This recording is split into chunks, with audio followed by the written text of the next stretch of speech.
All right, let's go. The one thing I learned from Drake, and here's the crazy thing. One thing I learned from Drake, but one thing he hasn't followed his own words. Mm-hmm. Drake said, I want to be one of them people that gracefully bow out and not get kicked out. Yeah. I have ever since said, Yeah.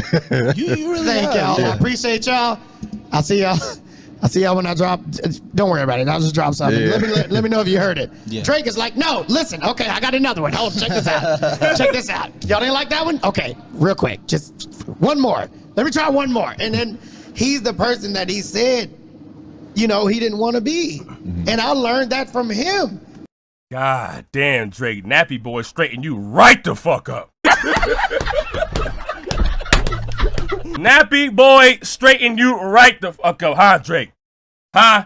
I could not believe how somebody that says they got nappy hair knows so much about straightening somebody up. He gave you a perm, he gave you a press perm.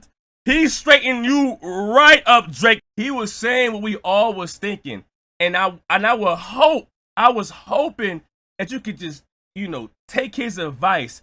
Being that T-Pain is like the quintessential rapper, R&B / rap pop singer that transitioned from where he's at into content creation. He does reactions. He reacts to the Super Bowl halftime show.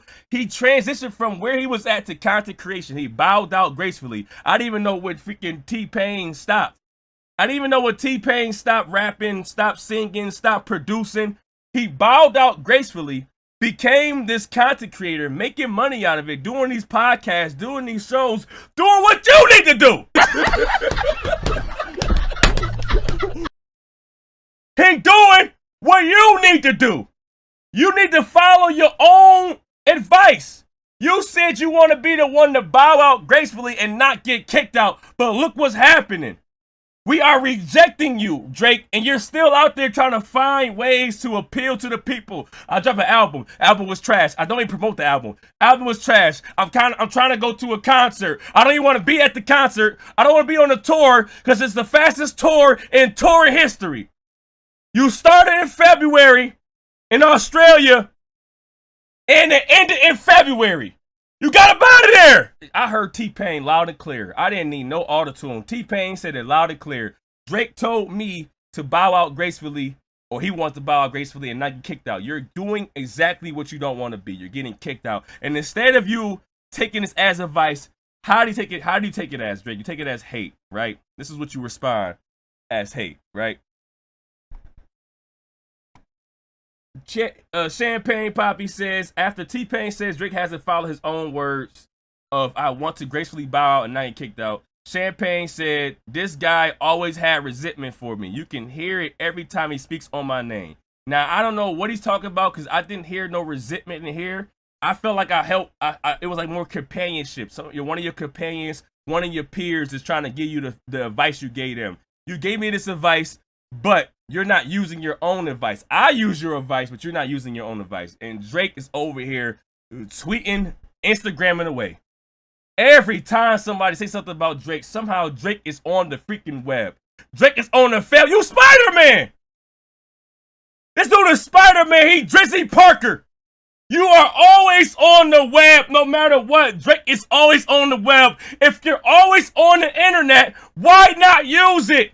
Why not use the internet for your own content creation? You're always on the web.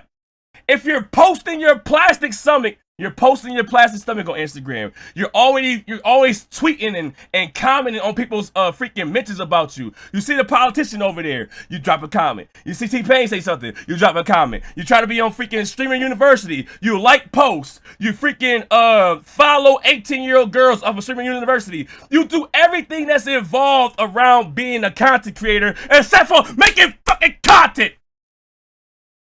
You do everything involved about being a content creator. You on your social media. You always posting. You always liking. You always commenting. Remember, you like that freaking post when DJ Academic's fake page or whatever said that Kendrick Lamar leaves Toronto to go to New York and then comes back to Toronto. You like that post. You like the post that said Kendrick Lamar's sale tickets was low in Toronto. You like that post. You freaking called the politician a goofball. You freaking come at T-Pain. You take pictures of your plastic stomach. You do all of this social media crap except for freaking streaming. He do all this freaking social media crap except for freaking streaming. And I cannot understand, why are you so present in social media but you will not erase the music side of you and just go straight to content creation? I do not understand. You rather walk down being a pop country, you want to walk down a pop country ramp. You rather do freaking Two Mazdas. Let me just drop this Two Mazda song. I didn't like that. Okay, I'm gonna try to call Kai Cenat to try to get some more ideas. Maybe you do everything that means, hey, I need to be a content creator, but you will not embrace the fact that you are a streamer now. And I understand why. You're nervous. And now I'm here to talk to you on a one-on-one. I understand, Drake, and I got you. You're nervous. It happens to the best of us. When I first started trying to do content creation, I was nervous too. I was out there trying to figure out, what do I talk about? What words can I say? Am I funny enough? Is my content good enough? What time should I start? What title should I use? How my thumbnail should be? I understand it's overwhelming when you first get going. So I'm here to try to calm your nerves. It's a little overwhelming, and especially when you got to sit down. And I know it's difficult. I know it's difficult to sit down and you got all that plastic poking you in your ribs. When you sit down and all that plastic in your stomach is poking you in your ribs, it's a little uncomfortable. I get it. It's a little uncomfortable to sit down in your seat and turn that camera on, especially if you're getting poked in your ribs from all the freaking plastic going on below the chest area. I understand. So I'm just trying to let you know, to try to ease your ease your nerves, is the fact that just turn that camera on and just make it happen. Just make it happen. Put your personality out there. Whoever accepts it, accepts it. Whoever don't, they don't. Either way, they're going to talk about it, okay? And you don't think about what are you doing right or wrong. Just do what you do best. And me personally, I think it's being a fraud. But if you're being a fraud and you got people like Akadidis Camp that loves it, it doesn't matter if you're a fraud or not. If they love that you're a fraud, they're going to eat it up. You're going to get a lot of subscribers. I recommend you post 10 to 12 times a week. Don't do one time a week. I recommend 10 to 12 times a week. Jump in the waters.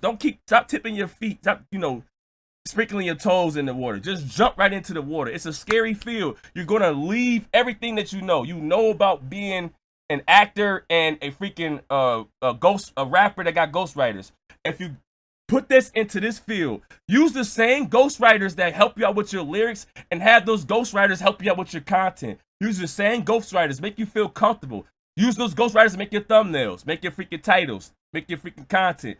I promise you, once you dive in and you make content after content after content, it gets easier to accept your role as a streamer. You can do them IRLs, walk down the street. You do in real life, talk to people. You can do all those things to try to make some decent money and do content creation. You don't have to sell your house. You don't have to sell your house because you don't want to live in LA or you're going through lawsuits. You don't have to go through a lawsuit no more. You can really ease all that energy you use to try to silence Kendrick Lamar and silence people from talking about you and silence people saying you're a pedal to the metal and you got to go on this stream, you got to go on that stream. All that energy you use on other people's content or towards your lawyers, I promise you, if you use that same energy to your own content, you're going to prevail. You're going to make it. You do not have to get nervous. Please listen to T-Pain.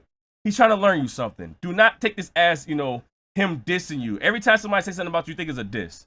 And it gets to the point, okay, you get your egos involved. It's not a diss. He's trying to help you transition from whatever you at right now. I don't know what you're doing. You're not rapping. You're not singing. You're just walking down pop country ramps.